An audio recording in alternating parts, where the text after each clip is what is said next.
Today we are going to understand or learn this new topic, and its name is question tag. Some people call it add question tag. हा जो chapter आहे, हा जो topic आहे, हा topic खूप मोठ्या प्रमाणावरती वेगळ्या प्रकारच्या एक्झाममध्ये विचारला जातो. स्पेशली काय तर तुम्ही बघा, कॉम्पिटेटिव्ह एक्झाम्स जे असतात ज्यामध्ये PSI, STI, ASO किंवा गॅझेटेड नॉन गॅझेटेडचे एक्झाम्स असतात त्यामध्ये हे विचारलेलं असतं. स्कॉलरशिपच्या काही एक्झाम असतील, IBPS ची एक्झाम असेल, स्टाफ सिलेक्शनची एक्झाम असेल, यामध्ये यावरती असणारा फिक्स प्रश्न असतात म्हणजे असतात यावरती. आता पुढे जर आपण बघितलं तर जे मराठी मीडियम पासून तर semi English medium, English medium, CBSE, ICC या सर्वांच्या ही सर्व जी मुलं आहेत या सर्वांसाठी पण हा टॉपिक खूप महत्वाचा आहे. तर हा टॉपिक शक्यतो मी जेवढा जास्तीत जास्त सांगता येईल तेवढा मी सांगण्याचा प्रयत्न करीन. आता या बघा, या ठिकाणी बघा, चल सुरुवात करूया आपण. Why to use question tag म्हणजे काय, तर क्वेश्चन टॅग कुठं आणि कसा वापरायचा, त्याचा अर्थ काय होतो, आणि ऍक्च्युअल मध्ये डे टू डे कम्युनिकेशन मध्ये पण ऍड क्वेश्चन टॅग आपण वापरतो. ऍक्च्युअली क्वेश्चन टॅग करणं म्हणजे काय, प्रश्नार्थ करणं, असा खूप जणांचा जो गैरसमज आहे तो आपण या ठिकाणी दूर करूया. इथं क्वेश्चन टॅग म्हणजे प्रश्नार्थ करणं नसून एक प्रकारचं एक्सप्रेशन आहे. आता एक्सप्रेशन आपण कसं वापरतो, ते एक्सप्रेशन जे वापरण्याच्या पाठीमागे असणारे जे वेगळे जे different roles are and which should be understood by all. This is my main purpose to make this video on add question tag. So let's start to understand why to use question tag. आपण question tag का वापरतो हे एक प्रकारचं आपण काय करूया, शिकूया. चला तर आपण इकडं पहिलं जे मेन हेतू आहे या ठिकाणी की एम्फॅसिस करण्यासाठी. फॉर एम्फॅसिसचा अर्थ काय होतो, तर इथं बघा विशेष भर किंवा महत्व देण्यासाठी. म्हणजे काय, एखाद्या गोष्टीवरती किंवा एखादं स्टेटमेंट दिलेलं असेल. आता इथं आपण ग्रामरचा अभ्यास करतोय तर डेफिनेटली या ठिकाणी स्टेटमेंट दिलेलं असेल. तर स्टेटमेंट दिलेलं आहे, त्या ठिकाणी त्याचा जो एक विशिष्ट ठिकाणी जो रिस्पॉन्स आहे किंवा रिस्पॉन्ड आहे, तो रिस्पॉन्ड त्याच्यावरती दिलेला विशेष भर किंवा दिलेलं एक प्रकारचं महत्व आहे, ते रिॲक्ट करण्यासाठी एक प्रकारचं काय केलं जातं, या ठिकाणी याचा उपयोग केला जातो. म्हणून या ठिकाणी पहिलं जे दिलेलं आहे फॉर एम्फॅसिस म्हणलेलं आहे. सेकंड जे आहे फॉर कन्फर्मेशन. कन्फर्मेशन म्हणजे नक्कीच काहीतरी काय करणं, खात्री करून घेण्यासाठी. एखाद्या गोष्टीबद्दल आपण खात्री करून कसं घेणार आहे, काय घेणार आहे हे आपण पाहणार आहे. फॉर ऍग्रीमेंट म्हणजे सहमती दर्शवण्यासाठी. ऍग्रीमेंटचा अर्थ येतो या ठिकाणी होतो सहमती दर्शवण्यासाठी. या ठिकाणी मी काही एक्झाम्पल्स दिलेले ते पहिले नीट समजून घेऊया. ऍड क्वेश्चन टॅग जो आहे डे टू डे कम्युनिकेशन मध्ये मोठ्या प्रमाणात यूज केला जातो, म्हणूनच आपण काय करणार आहे, हा प्रॉपरली समजून घेणार आहे. तर या ठिकाणी बघा, पहिलं जे उदाहरण दिलेलं आहे मी फॉर एम्फॅसिस, याच्यावरती काय तर विशेष भर आणि महत्व देण्यासाठी. पहिलं वाक्य नीट समजून घेऊया.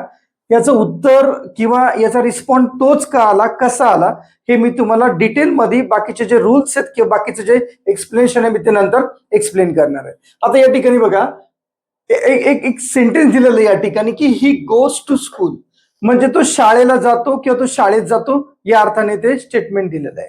आता या ठिकाणी काय, तो इथं कॉमा दिलेला आहे आणि या ठिकाणी डझंट ही आणि क्वेश्चन मार्क दिलेला आहे किंवा जे टायटल जे दिलेलं आहे क्वेश्चनचं या ठिकाणी दिलेलं आहे. तर हे का केलेलं आहे, तर या ठिकाणी याचा अर्थ बघा, तो स्कूलमध्ये जातो किंवा स्कूलला जातो, तर इथं याचा जो डझंट हीचा जो अर्थ होतोय तो जात नाही का, जात नाही का, जात नाही का असं त्या एका मुलाबद्दल विचारण्यात आलेलं आहे. म्हणून या ठिकाणी इथं विशेष भर किंवा महत्व देण्यासाठी या अर्थाने वापरलेलं आहे. फॉर कन्फर्मेशन साठी म्हणजे खात्री करून घेण्यासाठी हे स्टेटमेंट जे आहे, she is not a teacher, comma दिलेला आहे, इज शी आणि क्वेश्चन मार्क दिलेला आहे. आता हे जर तुम्ही नीट समजून घेतलं खात्री करून घेण्यासाठी, तर या ठिकाणी काय म्हणलेलं आहे, she is not a teacher म्हणजे ती शिक्षिका नाहीये. आणि त्याचं जे एक प्रकारचं खात्री करून घेण्यासाठी म्हणलेलं आहे, ती आहे का, म्हणजे काय, इज शी अ टीचर. हे जे नंतर आलेलं आहे, इथं मी खाली जे तुम्हाला उदाहरण दिलेले ते यासाठी दिलेले ते तुम्हाला मी नंतर एक्सप्लेन करतो. पहिलं फक्त हे याचं जे महत्व आहे किंवा याचं जे मिनिंग आहे, याचं जे एक्सप्रेशन आहे हे मात्र इथं समजून घ्यायचं. हा आपला पहिला रोल आहे. थर्ड जो आहे फॉर ऍग्रीमेंट म्हणजे काय, सहमती दाखवण्यासाठी.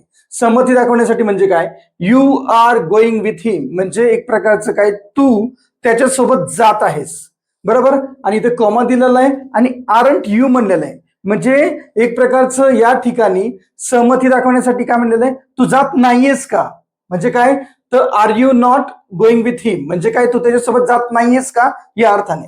तर हे सर्व जे आहे हे महत्वाचं आहे, हे मिनिंगफुल आहे, हे एक्सप्रेसिव्ह आहे, हे आपल्या स्वतःमध्येच एक प्रकारचं मिनिंगफुल आहे या अर्थाने म्हणलेलं आहे.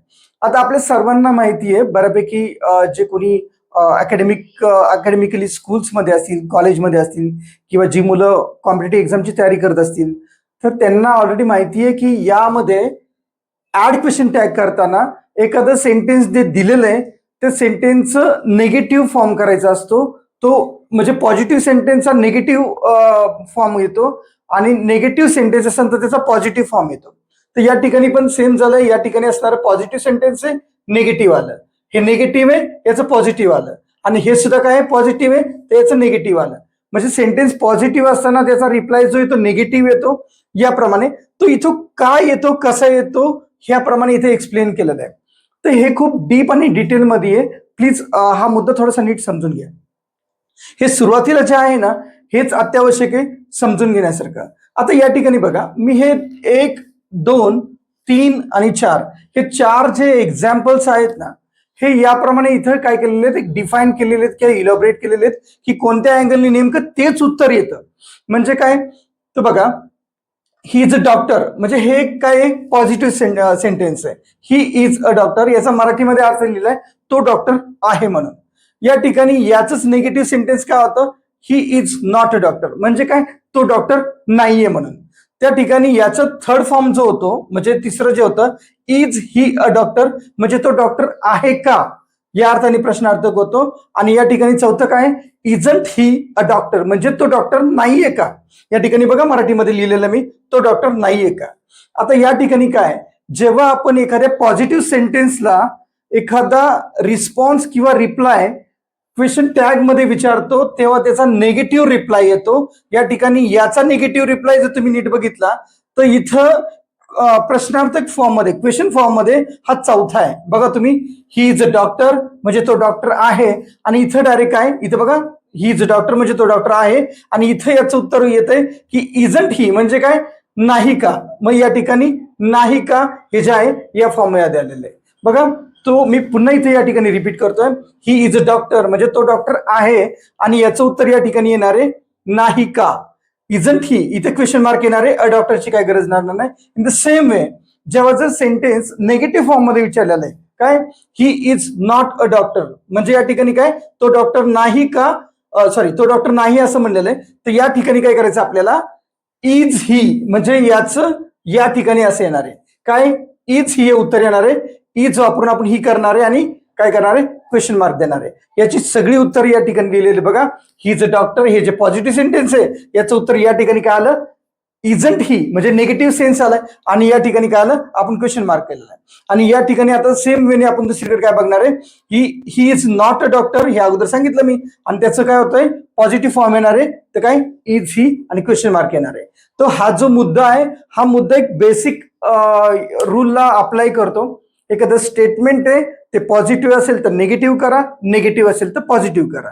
याप्रमाणे आपण काय करणार आहे, प्रत्येक नियम काय करणार आहे, प्रॉपरली समजून घेणार आहे. त्यासोबत नेमकं ऍड क्वेश्चन टॅग करताना किंवा क्वेश्चन टॅग फॉर्म करताना कोणती काळजी घ्यायची, कोणत्या नियमाने कोणतं त्याचा रिप्लाय तो येतो, हे आपण या ठिकाणी आता एक एक नियमाने पाहणार आहे.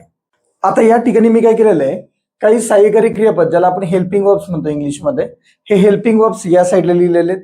त्याचे जे शॉर्ट फॉर्म्स आहेत किंवा त्याला कॉन्ट्रॅक्शन म्हणतात इंग्लिशमध्ये, हे सुद्धा मी या ठिकाणी लिहिलेले आहेत.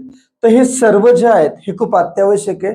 याशिवाय आपण जो क्वेश्चन टॅग आहे तो प्रॉपरली करू शकत नाहीये. तर या ठिकाणी मी सर्वचे सर्व जे आहेत ते पूर्णपणे लिहिलेली आहेत. तर तुम्ही ही सर्व लिहा किंवा लक्षात ठेवा, पाठ करा. हे सर्व खूप अत्यावश्यक आहे. याशिवाय तुम्हाला एक प्रकारचं क्वेश्चन टॅग बनवताना खूप त्रास होतो किंवा तुम्हाला याशिवाय तुम्ही क्वेश्चन टॅग बनवू शकत नाही. आता या ठिकाणी बघा, हे जे मी लिहिलेलं आहे यामध्ये am, is, are, was, were, do, does, did, had, have, has, can, could, should, would, may, might, must, ought आणि यूज टू. तर हे सर्व जे आहे काही या ठिकाणी प्रायमरी हेल्पिंग वर्ब आहेत, काही सेकंडरी हेल्पिंग वर्ब आहेत. हे या ठिकाणी लिहिलेले आहेत. याचे जे मेन आणि याचे जे कॉन्ट्रॅक्शन या ठिकाणी शॉर्ट फॉर्म मध्ये लिहिलेले आहेत. तर या ठिकाणी हा जो पहिला आहे की तुम्हाला असा प्रश्न पडला असेल का नाही माहित नाही मला, पण हा प्रश्न खूप महत्वाचा किंवा अत्यावश्यक आहे. या ठिकाणी ॲमचा कॉन्ट्रॅक्शन फॉर्म जो आहे तो आर नॉट किंवा आरंट काय, तर याची एक हिस्ट्री आपण जर पाहिली तर 16व्या किंवा 17व्या शतकामध्ये ॲमचा कोणत्याही प्रकारचा निगेटिव्ह फॉर्म ही लोक पहिल्यापासून वापरत नव्हती. म्हणजे याला जो ॲम नॉट पाहिजे तो हा कॉन्ट्रॅक्शन फॉर्म पहिला 16व्या-17व्या शतकामध्ये ब्रिटिश जे लोक होती ब्रिटनमध्ये, इंग्लंडमध्ये, ती लोक यूज करायचे. पण हे हळूहळू काय झालं, याचा वापर कमी झाला आणि पर्यायी लोकांनी एक नवीन त्याला रिप्लेसमेंट दिली, ती म्हणजे आरंटची किंवा आर नॉटची. आणि त्याचप्रमाणे काय हल्ली अलीकडं ॲमचा जो एक प्रकारचा कॉन्ट्रॅक्शन फॉर्म बनला तो आरंट बनलाय. आणि याप्रमाणे काय की याचा निगेटिव्ह फॉर्म याप्रमाणेच लिहिला जातो. आता इथं काय इजंट लिहिलं जातं, आरंट लिहिलं जातं, वॉजंट लिहिलं जातं, वेरंट लिहिलं जातं, डोंट लिहिलं जातं, डज नॉट लिहिलं जातं किंवा डझंट लिहिलं जातं, डिडंट म्हणलेलं आहे, हॅडंट म्हणलेलं आहे, हॅवंट म्हणलेलं आहे, हॅझंट म्हणलेलं आहे, कांट म्हणलेलं आहे किंवा कॅन्ट म्हणलेलं आहे, कुडंट म्हणलेलं आहे, शुडंट म्हणलेलं आहे. या ठिकाणी उड जे आहे ते उडन म्हणलेलं आहे, मेचं आहे ते मेंट म्हणलेलं आहे, माइटन म्हणलेलं आहे, मस्टन म्हणलेलं आहे, ऑटन म्हणलेलं आहे आणि यूज टूचं युजन म्हणलेलं आहे किंवा ऑब्लिक मध्ये डिडंट म्हणलेलं आहे. तर हे सगळे जे आहे ना हेल्पिंग वर्ब, हे हेल्पिंग वर्ब काय जर वाक्यामध्ये आले, हे पॉझिटिव्ह असतील तर याला निगेटिव्ह करायचं आणि हे निगेटिव्ह असतील तर याला पॉझिटिव्ह करायचं वाक्यामध्ये. या पलीकडं क्वेश्चन टॅग मध्ये दुसरं काहीच करायचं नाहीये. तर या ठिकाणी आपण काय करूया, एक्झाम्पल पाहूया. पण त्या अगोदर काय करूया, एक सब्जेक्ट किंवा प्रोनाउन जो असतो ना तो वाक्यामध्ये सुरुवातीला येतो आणि तो काय काम करतो आणि त्याचं जे ऍड क्वेश्चन टॅग करताना काय काळजी घ्यावी लागते किंवा कशा प्रकारे त्याचं नियोजन करायचं हे आपण काय करूया समजून घेऊया. आता या ठिकाणी बघा इथे लिहिलंय काय की never use objective case oblique proper noun in question tag. आता या ठिकाणी पहिलं काय ऑब्जेक्टिव्ह केस नीट समजून घेऊया. आता सब्जेक्ट आपल्याला माहिती आहे की उदाहरणार्थ आय हा एक सब्जेक्ट आहे. या ठिकाणी आय हा सब्जेक्ट आहे, त्याची ऑब्जेक्टिव्ह केस होती मी. त्यानंतर वी हा एक प्रकारचा काय म्हणूया सब्जेक्ट आहे, तर त्याची जी ऑब्जेक्टिव्ह केस जी होती ती अस होतीये. सेम वेनी यूची यूज राहतीये. त्यानंतर हिची हिम होती, या ठिकाणी हिची बघा या ठिकाणी हिम लिहिलेली, म्हणजे इथं दिलेली ऑब्जेक्टिव्ह केस मी काय ही निगेटिव्ह लिहिलेली आहे. कारण कधी कधी काय होतं कॉम्पिटेटिव्ह एक्झाम मध्ये जाणीवपूर्वक ऑप्शन मध्ये काय करायची या प्रकारची ऑब्जेक्टिव्ह केस लिहिलेली असायची. लिहिलेली असतील ही आपण काय निगेटिव्ह मार्कनी याप्रमाणे सांगितलेले की ऑब्जेक्टिव्ह केस ऍड क्वेश्चन टॅग करताना प्रश्नार्थक वाक्यामध्ये कसल्याच प्रकारे वापरायची नाही याचं या ठिकाणी सांगणं आहे. आता प्रॉपर नाउन म्हणजे काय, तर या ठिकाणी रमेश नाव जे दिलेलं आहे हे एका मुलाचं किंवा एका पुरुषाचं नाव आहे. मग त्या पुरुषाच्या नावाला या ठिकाणी काय म्हणलेलं आहे जे एक प्रॉपर नाउन. रमेश हे नाव प्रॉपर आहे, प्रियंका हे सुद्धा नाव एक प्रकारचं प्रॉपर आहे. ते प्रियंका रमेश जे नाव आहे हे प्रॉपर नाव आहे. या प्रकारची जर नावं आली तर क्वेश्चन टॅग बनवताना कोणत्या प्रकारची काळजी घ्यायची ते या ठिकाणी सांगितलेलं आहे. त्यानंतर काय बघितलेलं पुढचं जे सांगितलं ते फोकस ऑन जेंडर. आपल्याला माहिती आहे बघा आता जेंडरचा काय अर्थ, जेंडर म्हणजे मेल फिमेल जे होतं ते त्याप्रमाणे. तर या ठिकाणी काय या ठिकाणी रमेश जे आहे ते एक प्रकारचं मेल आहे आणि प्रियंका जे आहे एक प्रकारचं ते फिमेल जेंडर आहे. तर या ठिकाणी बघा सिंग्युलर आहे का तर त्याची काळजी घ्यायची आहे आणि प्लुरल असेल तर त्याची काळजी घ्यायची. पण हे सगळं कशाशी रिलेटेड आहे तर सब्जेक्टशी रिलेटेड आहे. सब्जेक्ट म्हणजे एक प्रकारचे ते सिंग्युलर फॉर्म मध्ये का प्लुरल फॉर्म मध्ये याचा आपल्याला काय करायचंय अभ्यास करायचा, विचार करायचा, मगच काय करायचंय ऍड क्वेश्चन टॅग लिहायचंय, याची काळजी घ्यायची. आता या ठिकाणी बघा दिलेले एक्झाम्पल्स काय सांगतात ते आपण टप्प्याटप्प्याने नीट बघूया. आता बघा या ठिकाणी काय ही इज अ डॉक्टर म्हणलेलं आहे, तर तो डॉक्टर आहे याप्रमाणे. आता या ठिकाणी बघा यामध्ये काय आलेलं आहे इज नावाचं हेल्पिंग वर्ब आलेलं आहे. आता इजचा कॉन्ट्रॅक्शन फॉर्म काय तर इजंट आहे. मग या ठिकाणी काय केलेलं आहे इजंट दिलेलं आहे आणि या ठिकाणी इजंट दिलेलं आहे आणि ही आहे असं लिहिलेलं आहे आणि त्याला क्वेश्चन मार्क दिलेला आहे. तर याप्रमाणे काय करायचंय म्हणजे ही इज अ डॉक्टर, तर इज इथं दिला, याचा निगेटिव्ह फॉर्म इथं दिलाय म्हणजे इजंट जो कॉन्ट्रॅक्शन झाला तो दिला आणि ही आहे असं लिहिलंय क्वेश्चन मार्क दिलेला आहे.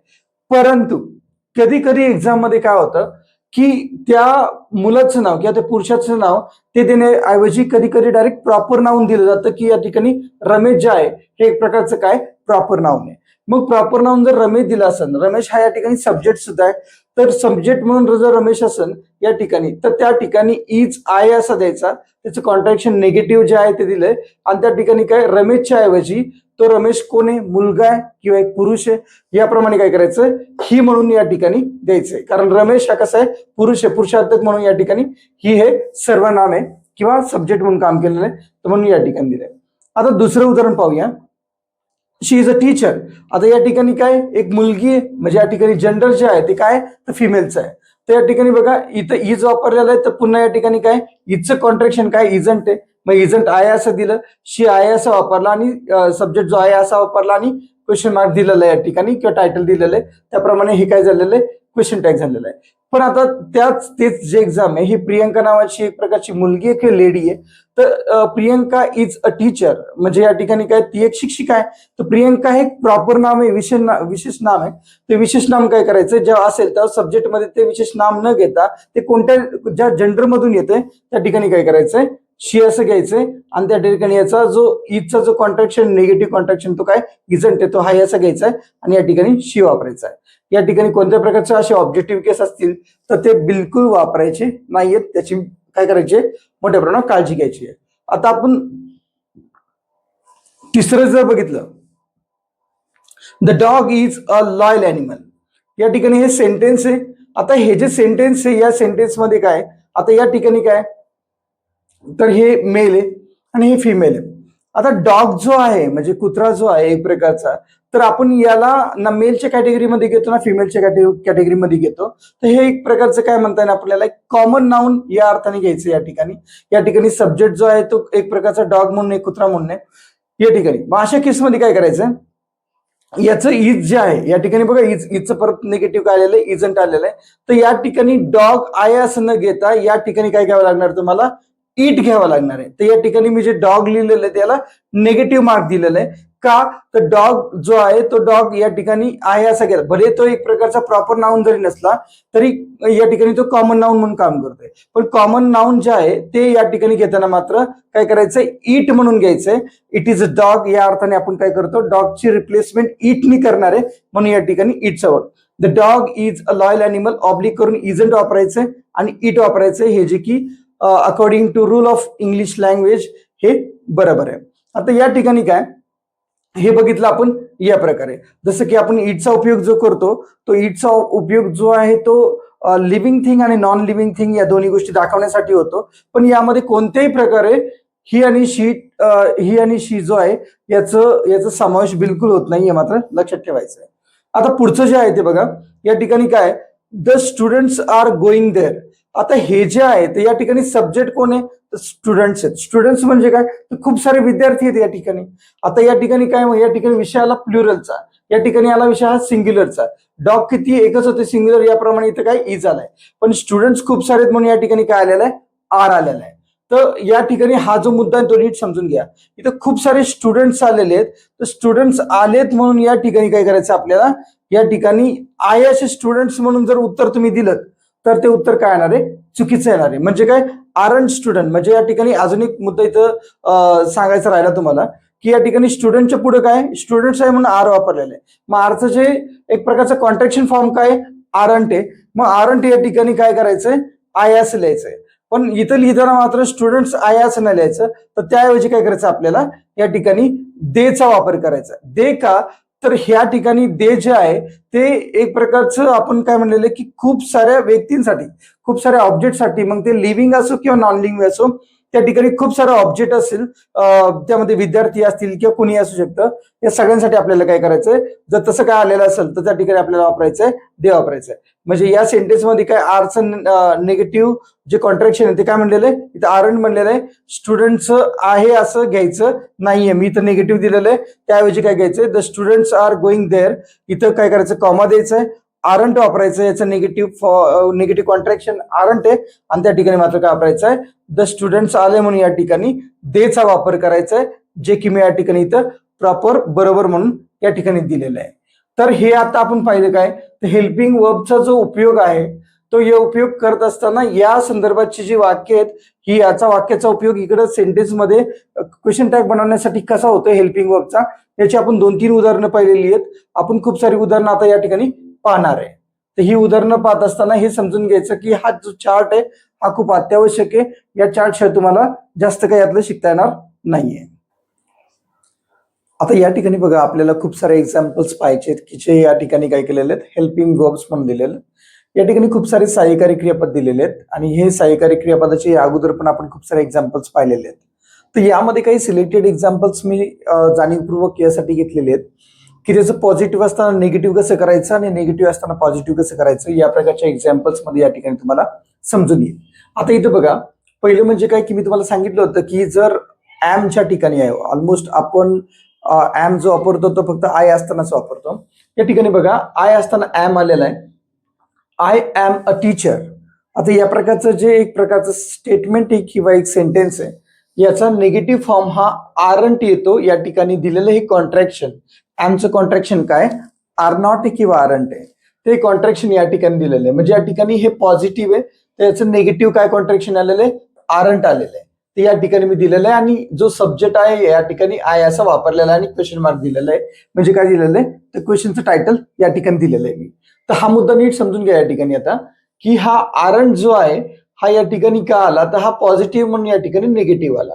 पण आता दुसऱ्या याच्यामध्ये I am not a teacher म्हणजे मी या ठिकाणी शिक्षक नाहीये आणि इथं ॲम नॉट आलंय म्हणून या ठिकाणी काय या ठिकाणी ॲम जो आहे आय असा वापरलेला आहे आणि आय जो आहे असा वापरलेला आहे. या प्रकारचं स्टेटमेंट किंवा या प्रकारचं सेंटेन्स शक्यतो कोणत्या बुक्समध्ये किंवा कोणत्या चॅनलवरती आतापर्यंत तरी अवेलेबल नाहीये. याचं कारण म्हणजे काय तर या प्रकारचे एक्झाम्पल्स हे शक्यतो विचारले जातात पण तरीही त्याच्यावरती अजून तरी म्हणावं तसं ओपनली किंवा एक काय म्हणूया आपण स्पष्टपणे कोणी बोलण्याची तयारी दाखवत नाहीये. यासाठी एक्झाम्पल्स घेतलेले बघा. आता दुसरं जे स्टेटमेंट आहे या ठिकाणी किंवा सेंटेन्स आहे शी हॅड अ कार आणि याचं आपण ऍड क्वेश्चन टॅग कसं करणार आहे ते नीट बघा. आता पहिला नियम काय ऍड क्वेश्चन टॅगचा तर साधा आहे की जर एखादं जर सेंटेन्स किंवा स्टेटमेंट जर पॉझिटिव्ह असेल तर निगेटिव्ह करायचं आणि निगेटिव्ह असेल तर पॉझिटिव्ह करायचं. आता पॉझिटिव्ह निगेटिव्ह हे कसं डिसाईड होतं तर शक्यतो हेल्पिंग वर्ब्सनीच डिसाईड होतं. शक्यतो पहिला फोकस काय करावा हेल्पिंग वर्बचा करावा. म्हणजे काय पहिला फोकस हेल्पिंग वर्ब करावा की ज्या वाक्यांमध्ये या प्रकारचे हेल्पिंग वर्ब्स आलेले आहेत याच प्रकारच्या हेल्पिंग वर्बला काय होणार आहे नकारार्थी निगेटिव्ह कॉन्ट्रॅक्शन लागणार आहे आणि ते त्या ठिकाणी आपण वापरणार. तर या ठिकाणी सगळ्या ठिकाणी काय केलेले आहेत की कुठे ना कुठे यातले कोणते ना कोणते आलेले आहेत आपण सिलेक्टेड घेतलेले आहेत. आता शी हॅड अ कार हे सेंटेन्स जे आहे या ठिकाणी हॅड जो आहे हा हेल्पिंग वर्ब आहे. आता हॅड जो हेल्पिंग वर्ब आहे हा पॉझिटिव्ह याच्यामध्ये आलेला आहे. तर हॅडचं या ठिकाणी आपण जर पाहिलं तर या ठिकाणी बघा हॅडचं जे निगेटिव्ह कॉन्ट्रॅक्शन हॅड नॉट येतंय किंवा हॅडंट येतंय. तर या ठिकाणी आपण हॅडंट आहे असं लिहिलं आणि त्या ठिकाणी शी जो सब्जेक्ट आहे आय असं लिहून क्वेश्चन मार्क दिलेला आहे. क्वेश्चन मार्क क्वेश्चन टॅग मध्ये देणं हायली इसेन्शियल आहे मॅन्डेटरी आहे. त्याशिवाय तुमचं हे ग्राह्य धरलं जाणार नाहीये. मार्क्स एक्झाम मध्ये सुद्धा त्याशिवाय मिळत नाहीयेत. हा जो मुद्दा आहे हा स्पेशली अकॅडमीमध्ये असणाऱ्या विद्यार्थ्यांसाठी आहे. अकॅडमिकली जे 10th बोर्ड आहे किंवा 12th बोर्ड आहे यासाठी ते रिक्वायर्ड आहे. आता पाहूया पुढचं he can do it again. या ठिकाणी कॅन जो आहे या ठिकाणी मॉडल ऑक्झिलरी म्हणून काम करतोय म्हणजे याला पण एक प्रकारचं हेल्पिंग वर्ब म्हणूनच कन्सिडर केलेलं आहे. तर हे पॉझिटिव्ह आहे या ठिकाणी याचा निगेटिव्ह कॉन्ट्रॅक्शन कांट घेतलेला आहे आणि या ठिकाणी ही असं सब्जेक्ट आहे असं लिहिलेलं आहे आणि काय केलेलं आहे क्वेश्चन मार्क दिलेला आहे. शक्यतो खूप सोपं आहे म्हणून मी जाणीवपूर्वक जास्त काही एक्सप्लेन किंवा स्पष्टीकरण देत बसत नाही या ठिकाणी पहा. त्यानंतर चौथं जे आहे they have not reach there. आता या ठिकाणी काय हॅव वापरलेला या ठिकाणी हॅव आहे तो हेल्पिंग वर्ब आहे पण हा negative contraction already negative contraction मध्ये आलेला आहे. म्हणजे काय झालंय हॅव नॉट हे निगेटिव्ह कॉन्ट्रॅक्शन आहे आणि म्हणून या ठिकाणी काय करायचंय पॉझिटिव्ह करायचं. नियम हाच सांगतो की निगेटिव्ह असेल तर पॉझिटिव्ह असेल तर निगेटिव्ह. मग या ठिकाणी काय हॅव नॉटचे तर हॅव आला आणि दे आय असा लिहून टाकलाय. त्यानंतर पाहूया शी वुड कम हिअर. या ठिकाणी काय वुड जे आलेलं आहे ते बघा आहे ना वुड या ठिकाणी ओके राईट आणि याचं निगेटिव्ह कॉन्ट्रॅक्शन काय वुड नॉट आहे. मग ह्या वुड नॉट आय असं लिहा आणि त्या ठिकाणी काय पॉझिटिव्ह म्हणून निगेटिव्ह लिहिलं त्यानंतर हा शी आय असा वापरला झालं हे सुद्धा. त्यानंतर बघा he was not in the car. आता हे जे स्टेटमेंट किंवा सेंटेन्स आहे निगेटिव्ह फॉर्म मध्ये आहे. म्हणजे काय की या ठिकाणी निगेटिव्ह सेंटेन्स ते पॉझिटिव्ह करायचं म्हणजे वॉज नॉटचं वॉज होणार आहे आणि ही आहे असं लिहायचं आहे आणि क्वेश्चन मार्क द्यायचा आहे. त्यानंतर लास्ट पाहूया आपण we use to play on this ground. आता या ठिकाणी यूज टू आलेलं आहे. यूज टू या ठिकाणी आले बघा यूज टू आलेलं आहे आणि याचा जो निगेटिव्ह कॉन्ट्रॅक्शन आहे तो म्हणजे डिडंट आहे. म्हणून या ठिकाणी काय केलेलं आहे या ठिकाणी कॉमा दिलेला आहे. हे पॉझिटिव्ह म्हणून या ठिकाणी निगेटिव्ह केलेलं आहे. म्हणजे या ठिकाणी काय येणार आहे डिड वापरलाय त्याला नकारार्थी डिडंट लिहिलंय आणि सब्जेक्ट आय असं लिहिलंय आणि क्वेश्चन मार्क केलेला आहे. आय होप जो सर्वात अत्यावश्यक असणारा जो पॉइंट आहे यामध्ये ऍड क्वेश्चन टॅग किंवा क्वेश्चन टॅग मध्ये जो सर्वात महत्वाचा पॉइंट तो हाच आहे की आलेले जे हेल्पिंग वर्ब आहेत हे हेल्पिंग वर्बचा वापर काय करायचा आपल्याला एक प्रकारचा ते पॉझिटिव्ह किंवा निगेटिव्ह एक्सप्रेशन तयार करण्यासाठी करायचा आहे. म्हणूनच आपण या ठिकाणी काय केलेलं आहे क्वेश्चन टॅगचा सुरुवात करताना यापासून केलेली आहे. आता इथून पुढचे जे काही नियम्स असतील ते नियम्स काय करणार आहेत जास्तीत जास्त काय करणार आहे तुमच्यापर्यंत पोहोचवण्याचं काम करणार आहे. शक्यतो मी व्हिडिओ जो आहे तो लेंदी न व्हावा याचा जास्तीत जास्त प्रयत्न करतोय. हा जो पार्ट आहे हा पार्ट 1 झालेला आहे. या पार्ट मध्ये ऑलमोस्ट मी काय केलेले क्वेश्चन टॅगची इंट्रोडक्शन केलेलं आहे कुठं कसा वापरायचा त्यामध्ये असणारे जे हेल्पिंग वर्ब्स आहेत ते सांगितलेले आहेत. त्यामध्ये असणारे जे क्वेश्चन टॅग नेमका का आणि कशासाठी वापरायचा हे सुद्धा मी सुरुवातीला काय केलेलं आहे मेन्शन केलेलं आहे आणि या रिलेटेड काही काय केलेले आहेत एक्झाम्पल घेतलेले आहेत. आय होप तुम्हाला हा व्हिडिओ आवडला असेल. तुम्हाला हा व्हिडिओ जर नक्की आवडला असेल तर प्लीज हा व्हिडिओ जास्तीत जास्त जे गरजू लोक आहेत ज्यांना इंग्रजी शिकायचंय किंवा इंग्रजी व्याकरण ही त्यांच्या यशाच्या मधली खूप मोठी अडचण ठरलेली आहे किंवा खूप मोठं ऑब्स्टेकल तयार झालेलं आहे त्यावरती ओव्हरकम करण्यासाठी हा व्हिडिओ जास्तीत जास्त तुमच्या मित्रांना तुमच्या सहकाऱ्यांना किंवा तुमच्या इतर जे असणारे स्कूल कॉलेज किंवा कंपनी किंवा कॉर्पोरेट सेक्टरमध्ये कुठेही कोणत्याही ठिकाणी काम करणाऱ्या लोकांपर्यंत किंवा विद्यार्थ्यांपर्यंत किंवा जे कॉम्पिटेटिव्ह एक्झामची जे तयारी करणारे जे ऍस्पिरंट आहे त्यांच्यापर्यंत जास्तीत जास्त पाठवा की जेणेकरून प्रत्येकाला या प्रकारचं ज्ञान मिळेल आणि याप्रमाणे काय होईल प्रत्येक जण अवेअर होईल की इंग्रजीमध्ये असणाऱ्या ज्या अडचणी आहेत किंवा इंग्रजीमध्ये असणारे जे प्रॉब्लेम्स आहेत त्यावरती ओव्हरकम करून एक चांगल्यातलं चांगलं यश कसं मिळवायचं यासाठी आपण तयारी करू. ठीक आहे. आय होप तुम्हाला व्हिडिओ आवडलाय. तर तुम्हाला व्हिडिओ आवडला तर तुम्ही नक्कीच काय करा सबस्क्राईब करा आणि जास्तीत जास्त तुमच्या सहकाऱ्यांपर्यंत शेअर करा. Thank you so much.